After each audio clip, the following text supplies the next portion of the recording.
जय फुले, जय मंडल, जय भीम, जय फेरिया। नमस्कार साथियों, मैं अनुज सिंह विद्रोही, मंडल आर्मी चीफ, मंडल पाठशाला एपिसोड 3 में गुलामगिरी पार्ट 2 में आपका स्वागत करता हूं। और आज हम चर्चा करेंगे मत्स्य और शंकासुर के संबंध में धोंडीराव और महात्मा ज्योतिबा फुले के बीच के संवाद पर। तो शुरू करते हैं। धोंडीराव कहते हैं कि इस देश में 52 के पहले ईरान से आर्य लोगों के कुल मिलाकर के कितने जत्थे आए होंगे। जवाब में फुले साहब कहते हैं कि इस देश में आर्य लोगों के कई जत्थे जलमार्ग से आए। धोंडीराव फिर पूछते हैं, उनमें से पहला जत्था जलमार्ग से लड़ाकू नौका से आया था या किसी और मार्ग से। ज्योतिबा फुले कहते हैं कि लड़ाकू नौकाएं उस काल में नहीं थी, इसलिए वे जत्थे छोटी छोटी नौकाओं पर आए थे और वे नौकाएं मछलियों की तरह पानी में तेज गति से चलती थी। इसलिए उस जत्थे का जो मालिक अधिकारी था उसका उपनाम मत्स्य पड़ गया होगा। धोंडीराव फिर पूछते हैं, फिर ब्राह्मण इतिहासकारों ने भागवत आदि ग्रंथों में इस तरह क्यों लिख दिया कि उस जत्थे का मुखिया मत्स्य से पैदा हुआ था अथवा मछली से पैदा हुआ था, इसका क्या मतलब है। जवाब देते हुए ज्योतिबा फुले कहते हैं, उसके बारे में तुम ही सोचो कि मनुष्य और मछली की इंद्रियों, आहार, निद्रा, मैथुन और पैदा होने की प्रक्रिया में कितना बड़ा अंतर है, सोचने का विषय है। उसी प्रकार उनके मस्तिष्क, मेदा, कलेजे, फेफड़े, अंतड़ियों, गर्भ, पालने पोसने की जगह और प्रसूत होने के मार्ग में कितना चमत्कारिक अंतर, कितना भारी अंतर है। मनुष्य जमीन पर रहकर अपनी जिंदगी बसर करने वाला प्राणी है। वह जरा सी असावधानी से पानी में गिरने पर तैर न पाया तो डूबकर मर जाता है। मछली हमेशा ही पानी में रहती है और पानी के बाहर अगर निकाल दिया जाए तो तड़प तड़प के वो मर जाती है। नारी स्वाभाविक रूप में एक समय ही बच्चे को जन्म देती है, लेकिन मछली सबसे पहले कई अंडे देती है, यानी कि महिला स्वाभाविक रूप से एक बच्चे को जन्म देती है, कई कुछ अपवादों को छोड़ करके, जुड़वा बच्चे इत्यादि। और जबकि मछलियाँ कई अंडों को जन्म देती हैं, उसके कुछ दिन बाद उन अंडों को फोड़कर उसमें से अपने सभी बच्चों को बाहर निकालती हैं। अब जिस अंडे में, फुले साहब कहते हैं कि अब जिस अंडे में यह मत्स्य बालक था उसको पानी से बाहर निकाल कर जमीन पर फोड़ा होगा और उस अंडे से उसने इस मत्स्य बालक को बाहर निकाला होगा। यदि यह कहा जाए तो उस मछली का पानी से बाहर जीना मुश्किल है, यानी कि उस मछली की जान पानी के बाहर कैसे बची, फुले साहब पूछते हैं। तो इसी संबंध में वो शंका जताते हैं, शायद उसने पानी में ही उस अंडे को फोड़कर उस मत्स्य को बालक को बाहर निकाला होगा। यदि ऐसा कहा जाए तो उस मत्स्य बालक की पानी के अंदर जान कैसे बची होगी, क्योंकि स्वाभाविक बात है कि मनुष्य पानी के अंदर अगर डूब जाए तो मर जाता है। कोई आदमी इस तरह की शंका कर सकता है कि मनुष्यों में से किसी मंजे हुए गोताखोर ने पानी के अंदर गहरी डुबकी लगाकर मत्स्य बालक जिस अंडे में था उस अंडे को पहचान कर वह उसको जमीन पर लाया होगा। खैर यह भी सच मान लीजिए, लेकिन बाद में किस चतुर मर्द ने मछली को, उस अंडे को फोड़कर उसमें से उस मत्स्य बालक को निकाला होगा, क्योंकि यूरोप और अमेरिका देशों में तो काफ़ी विकास हुआ है और मेडिकल क्षेत्र में बड़े बड़े ख्याति प्राप्त विद्वान हुए हैं।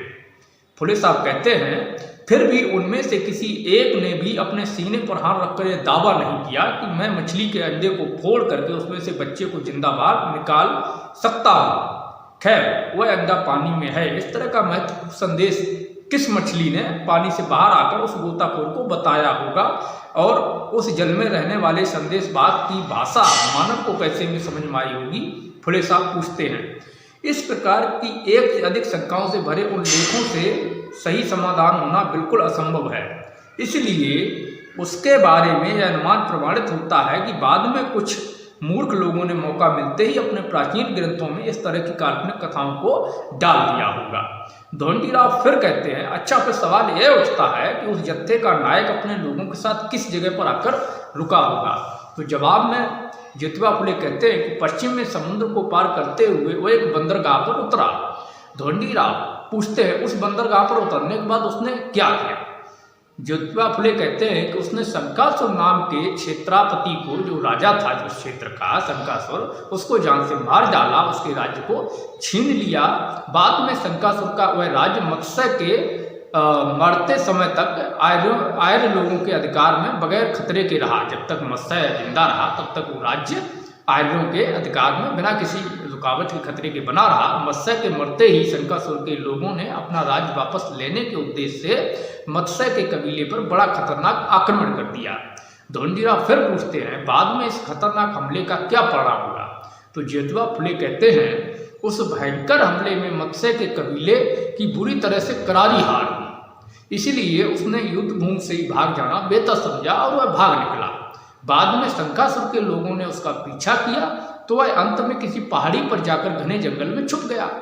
उस समय ईरान से आर्य लोगों का दूसरा एक बड़ा कबीला कछुए से बंदरगाह पर आ पहुंचा, यानी कि नौका से बड़ा एक नौका, कछुआ उसको बोलते हैं, उससे आ पहुंचा। और मछुए से कुछ बड़े होने की वजह से, यानी कि मछली जो नौका थी उससे कुछ बड़े होने की वजह से पानी पर कछुए की तरह धीरे चल रहे थे। इसी वजह से उस कबीले के मुखिया का उपनाम कच्छ हो गया।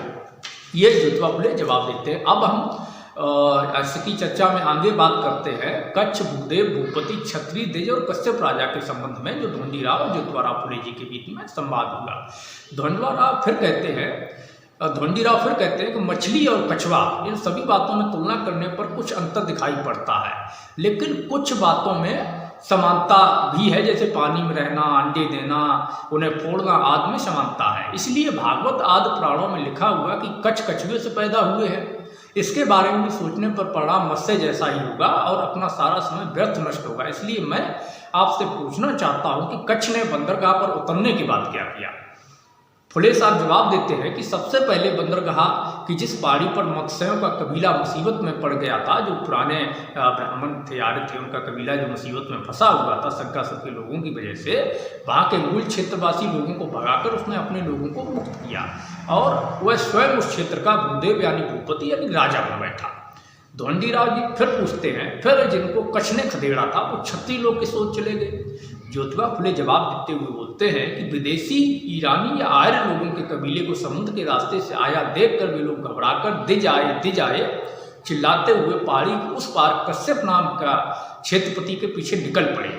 कच्छ ने उनको इस तरह पीछे जाते हुए देखकर अपने साथ कुछ फौज लेकर उस पहाड़ी के एक किनारे से नीचे उतरा। उसने पहाड़ी को पीछे छोड़कर कश्यप के राज्य के क्षत्रियों को ईरान की मदद से कष्ट देने लगा। बाद में कश्यप ने उस पहाड़ी को कच्छ से वापस लेने के इरादे से युद्ध की तैयारी की, लेकिन कच्छ ने अपनी मृत्यु तक उस पहाड़ी को उस क्षेत्रपति के हाथ, उस राजा के हाथ में, कश्यप राजा के हाथ में नहीं जाने दिया और अपनी युद्ध भूमि छोड़कर कदम पीछे नहीं हटा।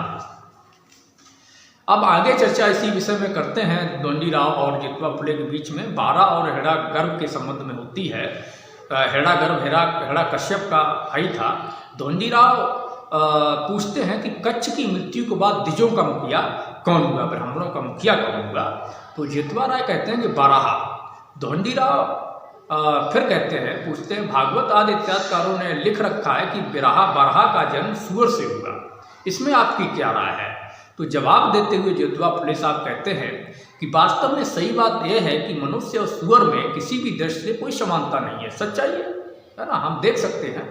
अपनी बात को अधिक स्पष्ट करने के लिए और तुम्हें अच्छी तरह समझ में आ जाए, इसलिए यहाँ उदाहरण के रूप में सिर्फ एक ही बात कहना चाहता हूँ कि वे अपने बच्चों को जन्म देने के बाद उनसे कैसा व्यवहार करते हैं, हमें सिर्फ ये देखना है। मनुष्य जाति की नारी अपने बच्चों को जन्म देते ही वह अपने बच्चे को किसी भी तरह की परेशानी नहीं होने देती, उसे परेशान नहीं करती है, उसे बड़े लाड प्यार से पालती है।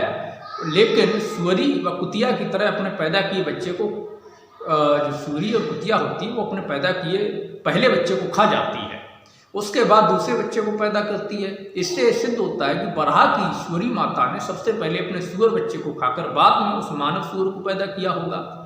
किंतु भागवत आदि ग्रंथकारों के अनुसार बराहा यदि आदिनारायण का अवतार है तो उसकी सर्वज्ञता और समान दृष्टि को दाग लगा या नहीं, फुले साहब पूछते हैं। क्योंकि बराहा आदिनारायण का अवतार होने की वजह से उसको पैदा करने वाली सुअरी उसको उसके बड़े सुअर भाई को मारकर नहीं खाना चाहिए था, उसने इसके पहले ही कुछ प्रबंध करके क्यों नहीं रखा था?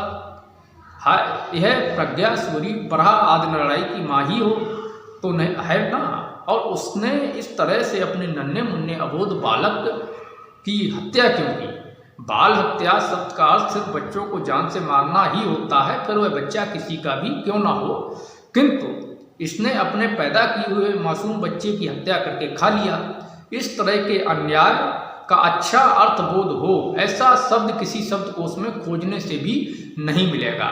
इसको यदि डाकनी डायन कहा जाए तो डाकनी भी अपने बच्चे को नहीं खाती है। ये एक पुरानी कहावत है, फुले साहब कहते हैं। उस बरहा की प्रज्ञा माता को इस तरह का अघोर कर्म करने की वजह से नरक की यात्राएं भोगने से मुक्ति मिले, इसलिए उसने ऐसा पाप मुक्त का कर्म किया। इसका कहीं कोई जिक्र भी नहीं मिलता है, इसका हमें बड़ा खेद है।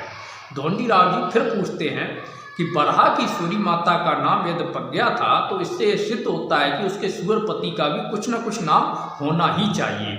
जितवा राव जवाब देते हुए कहते हैं कि प्रज्ञा सूरी की पति का नाम ब्रह्मा था।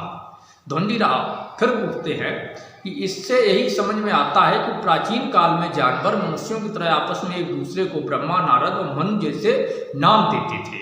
उनके नाम इन गपोड़ी ग्रंथकारों को कैसे समझ में आए होंगे। दूसरी बात यह है कि प्रज्ञा सूरी ने बरहा को उसके बचपन में अपने स्तन से दूध पिलाया ही होगा, इसमें कोई संदेह नहीं है। लेकिन बाद में कुछ बड़ा होने पर गांव के खंडरों में कोमल फूल पौधों का चारा चढ़ने की आदत पड़ गई होगी कि नहीं, यह तो वही बरहा आदि नारायण ही जाने। इस तरह से उनके धर्म ग्रंथों में कई तरह के महत्वपूर्ण सवालों के जवाब नहीं मिलते हैं।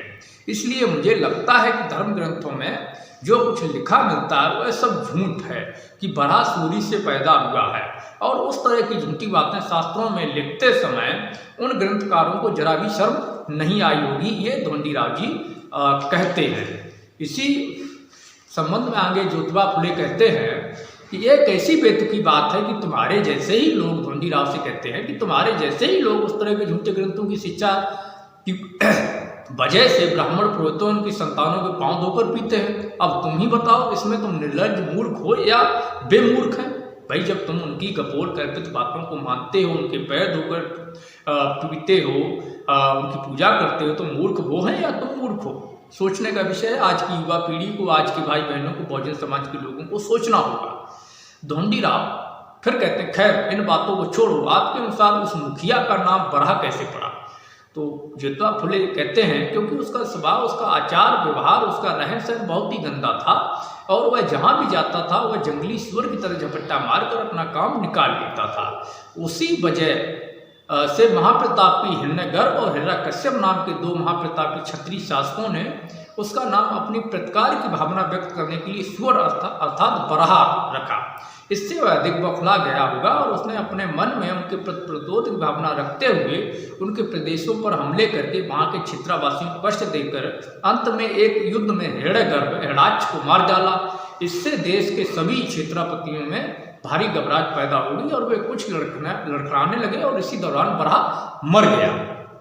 तो शुक्रिया साथियों, मंडल पाठशाला के एपिसोड 3 में, गुलामगिरी पार्ट 2 में इतना ही। जल्द मिलते हैं अगले एपिसोड में, तब तक के लिए जय भीम, जय मंडल, जय फुले, जय पेरियार। साथियों, मंडल आर्मी जातिवार जनगणना करवाने, मंडल कमीशन की सभी सिफारिशों को लागू करवाने, निजीकरण को रोकने, बहुजनों के संवैधानिक अधिकारों, सम्मान, स्वाभिमान और आरक्षण को बचाने की लड़ाई लड़ती है। मंडल आर्मी को मजबूत बनाना चाहते हैं तो मंडल आर्मी के बैंक खाते में यथाशक्ति सहयोग राशि डोनेट करें। हमारे चैनल को सब्सक्राइब कर वीडियो को शेयर करें। धन्यवाद।